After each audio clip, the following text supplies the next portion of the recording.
Hi, thank you for joining us today as we engage in a conversation regarding safety measures, one that the district is taking to ensure the safety of all of our students and staff, and also to provide you with an update and reminder of some of the protocols that we had in place at the start of the school year that now we have, given the number of COVID cases, had to reinstate. And as you already know, the process that we're going through is very fluid because as we look at COVID cases throughout the state as well as our community, we are constantly having to make adjustments to ensure that students continue to remain safe as they continue to learn within our schools. I have two members of our team here today that will speak to some of the elements that I think are important for parents and community members to be clear about in terms of the process that we are taking at this point, particularly because COVID cases are so high. Hi, my name is Missy. Many of you, I'm sure, have heard from me. I do the COVID contact tracing for the district. And our process has changed. As you know, we did put in place a Screen to Stay program. However, with the increase in cases, not just in Norwalk community, but also in Connecticut as the state as a whole, like currently our positivity rate for Connecticut is 7.15%. So there has been an increase in cases, so we have put Screen to Stay on hold, and we have moved on to doing the quarantine. For unvaccinated students, the quarantine is for 10 days. We do have an option that you can test on day 5 days after the exposure, and return to school 8 days after the exposure with a negative test.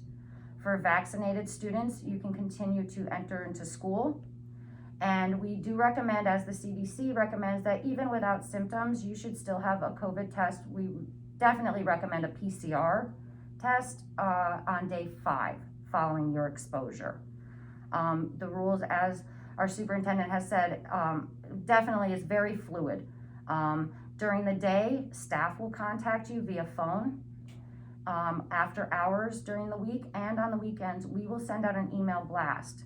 It sends out a phone message, a text message, and an email. Please make sure that your contact information is updated in PowerSchool.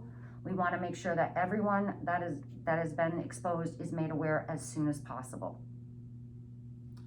Hi everyone, I'm Rob Pennington, Assistant Superintendent of Schools. Once a child is quarantined, the school will then reach out to our department and we will start putting a plan together in place for children to receive services. We have many members of our team across the district that will join in support. We need roughly 24 hours to put that plan in place. Then that member of the team will reach out to you to create a schedule to help support your child during the quarantine. So I thought it was important for us to provide this update to you because I know as things continue to change and evolve, given the number of positive cases throughout the state and our community, we also have had to make the shifts that the members of our team just articulated. So we really appreciate your patience through this process. Please know that everything we do is to ensure the safety of all of our children as well as our staff members. If you have any questions about any of the processes that are in place, please feel free to reach out to your schools, and also you are more than welcome to reach out to members of central office to answer any questions you may have about the process.